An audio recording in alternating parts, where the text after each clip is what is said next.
நம்மளை சுத்தி இருக்கிற எல்லாருமே நமக்கு நல்லது நினைப்பாங்கன்னு கிடையாது. எனர்ஜி ஸ்பீக்ஸ் அப்படிங்கிறது ரொம்ப உண்மை. பாசிட்டிவ் எனர்ஜி மாதிரி நெகட்டிவ் எனர்ஜி ரொம்ப ரொம்ப உண்மை. அந்த நெகட்டிவ் எனர்ஜி நமக்கு அப்செட் மட்டும் இல்லாம, ஸ்ட்ரெஸ் மட்டும் இல்லாம, டிசீஸ் மட்டும் இல்லாம, டெத் வரைக்கும் கொண்டு போய் முடியும். கவசம் கேட்கறது வந்து ஒரு ஸ்பிரிச்சுவல் ஆர்ம் மாதிரி. ஸோ இந்த மாதிரி நீங்க டிராவல் பண்றப்ப இல்ல ஏர்லி மார்னிங் எந்திரிக்கிறப்ப சினிமா பாட்டு கேட்கறத தாண்டி ஒரு இடத்துக்கு போறதுக்கு முன்னாடி நீங்க வந்து ஒரு மல்டிபிள் பீப்புள் பார்க்க போறீங்க, அவங்க உங்களுக்கு நெகட்டிவா இருப்பாங்க, டாக்ஸிக்கா இருப்பாங்க, நீங்க ஃபீல் பண்ணீங்க அப்படின்னா தயவு செஞ்சு ஒரு கவசம் கேட்டுட்டு போங்க. ஒரு 5 மினிட்ஸ் அது வந்து உங்களை ஸ்பிரிச்சுவல் மாதிரி ப்ரொடெக்ட் பண்ணும். நான் வந்து இப்போ பஞ்சமுக ஹனுமன் கவசம் அப்படின்னு சொல்லிட்டு ஒன்று கேட்டுட்டு இருக்கேன்.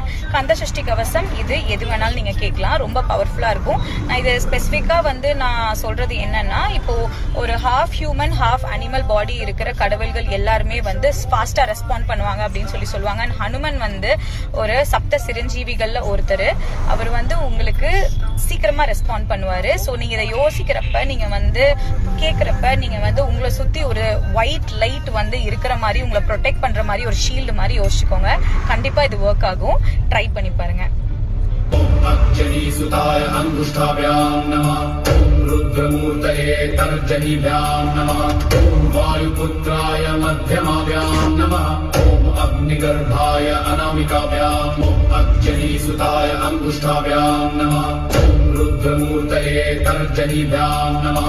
ओम वायुपुत्राय मध्यमाभ्यां नमः। உங்களை சுத்தி உங்க ஃபேமிலி அண்ட் ஃப்ரெண்ட்ஸ் யாருக்கெல்லாம் ப்ரொடெக்ஷன் தேவைப்படுதுன்னு நினைக்கிறீங்களோ அவங்க